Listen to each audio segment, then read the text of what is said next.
No person, except a natural-born citizen or a citizen of the United States at the time of the adoption of this Constitution, shall be eligible to the office of President. Neither shall any person be eligible to that office who shall not have attained the age of 35 years and been 14 years a resident within the United States. Article 2, Section 1, Clause 5 of the U.S. Constitution. The legal requirements for presidential candidates have remained the same since the year George Washington became president. Hence, the number of eligible presidential candidates is quite large. And it does not matter which camp you come from, as long as you have enough money, nerve, and vision. The story of a clown running for public office and later for president is not a joke from The Greatest Show on Earth, but a true life story that is probably only possible in the States. In today's video, you'll learn what happened once upon a time in America when Dan Rice, America's famous circus artist, celebrity clown, and role model for Uncle Sam, decided to run for the office of the 18th President of the United States in the first election after the American Civil War in 1868, just 3 years after Lincoln's assassination. Before we continue, don't forget to subscribe to our channel. You are also welcome to like, share, and comment on the video. Those were the days when the circus was the best type of entertainment, and the day it came to town, everything stood still. Banks and post offices stopped work. The schools were closed. All public and private works stopped to witness the arrival of the fantastic circus troupe of elephants, lions, tigers, clowns, acrobats, trick riders, jugglers, trapeze dancers, and other incredible performers who exuded the allure of freedom and wildness. Although, as we know today, caged safari animals, mistreated performers, and people exploited for their unusual physical abnormalities had nothing to do with freedom and wildness. But such were the times, and since society wasn't yet so sensitive, it was better to join the circus and at least be a part of some community than to endure the ridicule and isolation of fellow citizens. And so, the show went on until sound entered the cinema and the circus was supplanted by a bigger and brighter spectacle. When you know that circus tents from before the American Civil War were among the hugest structures on the continent and could hold thousands of spectators, you understand just how massive the circus was. And in the winter, they performed in the biggest city theaters. It was the only place to experience a global union, with exotic creatures of unusual, intricate abilities from around the world, presenting their faces and acts for everyone to judge. Gigantic circus events were the harbinger of amusement parks, department stores, and shopping malls that shaped American society over the next century. Unlike today, the circus was aimed primarily at adults, but it was nonetheless all-around family entertainment. The program included dirty jokes, acts of violence, biting political satire, and first-class horsemanship, which prompted George Washington to visit the first circus in Philadelphia in 1793. Because as a horseman, he was curious to see what talent and artistry could bring man and animal together. Afternoon and evening shows featured new technologies such as electricity, safety bicycles, automobiles, movies, and reenacted current events such as the construction of the Panama Canal and the assassination of Abraham Lincoln, which, interestingly, took place in the theater. Can you imagine a more beautiful shot than that of a spectator being swept away by a theatrical spectacle? It's worth mentioning that the public at that time wasn't as polite and politically correct as today. If they didn't like something, they shouted at the artists and threw garbage at them.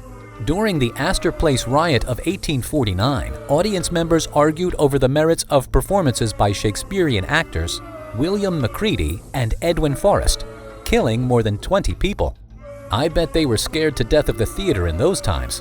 It was in this context that Dan Rice made his way from a one-horse show, a term he coined himself, to a major clown celebrity, hounded by state and local politicians who hoped to gain more popularity by riding his bandwagon. This is where the term "jumping on the bandwagon" was first used. One of the usual suspects was Zachary Taylor, who ran for the office of 12th U.S. President in 1849.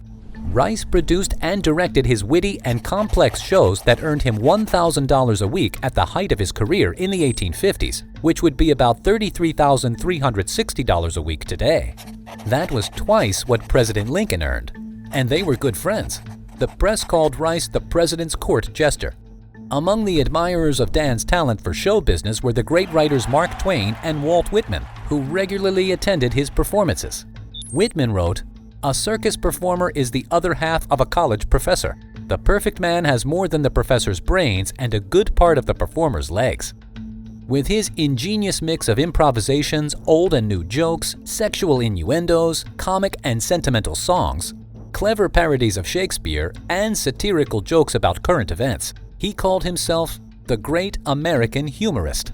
Scholars believe that Mark Twain later adopted the term Great American Humorist and modeled his clown in Huckleberry Finn after Rice. Twain wrote that he was quick as a flash with the funniest things a man ever said. One of the secrets of Rice's success was his great ability to interact spontaneously with an audience that, as mentioned earlier, didn't withhold its opinions. Before the Civil War, performance was a public conversation between both sides of the footlights in the theater and at political rallies. Politics simply cannot be separated from theater, don't you think? But who was actually Dan Rice, the most famous man you have never heard of, who ran for president and died without a penny? Dan Rice was born Daniel McLaren in New York in 1823. He entertained the family from a young age, so much that his father nicknamed him Dan Rice, after an Irish clown. His uncle was a ringmaster in the Howes and Turner Circus, which performed in Salem, New York in 1826. By Rice's own account, this was the first American circus to use the iconic canvas. As a young boy, he traveled around with this circus for several years. When he was asked to take a horse from New York to Pittsburgh, Pennsylvania, he never returned, but instead found work in the area as a stable boy and occasionally entered horse races, which later helped him in his first solo performances as a horseman and animal trainer. At 17, he married his first wife, Maggie, who was also his first show partner. Together, they performed in their first show, which included singing and dancing, as well as a trained pig, Lord Byron, who guessed people's ages and answered yes or no questions. They performed in bars or wherever they could find a place. In their early 20s, they joined a real circus, and Rice began working on his clown act. In the mid-1840s, they moved to the Spalding North American Circus, which was soon renamed Dan Rice's Circus. He designed his costume in the colors of the American flag, red, white, and blue, and completed it with a star-spangled cape and top hat. Dan's popularity as a clever, aphoristic, cracker-barrel philosopher, a preceder of Will Rogers, rose so quickly that in the late 1840s he bought his own shows, both wagons and riverboats, and in no time became a household name. Rice mixed various circus acts that were largely unknown at the time, such as acrobats, animal tricks, including elephants and rhinos, and even blackface skits. He capitalized on white America's growing fascination with African American culture by forming his own troupe of blackface clowns, i.e. whites in black makeup, the Ethiopian Serenaders, which he called Dan Rice & Company's Metropolitan and Hippodramatic Circus. In 1860, he had his elephant, Lalarook, swim across the Ohio River from Covington, Kentucky to Cincinnati, while thousands watched on the riverbank. By the time the Civil War broke out in 1861, Rice was already deeply involved in politics and was frequently questioned about his loyalties. As a peace Democrat who had a show to run, he shrewdly avoided giving an answer and made appearances in both the North and the South, which made him a lot of money. You might say he was a war profiteer. In his show, he regularly condemned the war and sometimes attacked Lincoln, while toward the end of the war, he supported Lincoln and the abolitionists.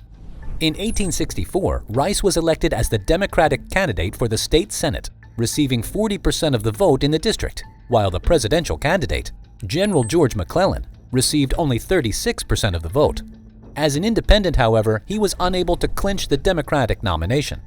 When the war ended in 1865, Rice helped rebuild the South and supported families who had lost loved ones in the North. Next year, he was courted by the Democrats to run for Congress, but he declined the offer. Nevertheless, Rice, the clown who knew how to speak to the masses, ran for the White House just a year later and actively sought the Democratic presidential nomination in 1868. Despite strong initial support, his candidacy soon faltered, and so did his career. Rice began to drink, his second marriage fell apart, and America changed its tastes. The new middle class wanted to distinguish itself from the lower class and no longer went to the circus. which was now considered low and trivial entertainment. Loud, satirical clown jokes were replaced by silent clowns and mime.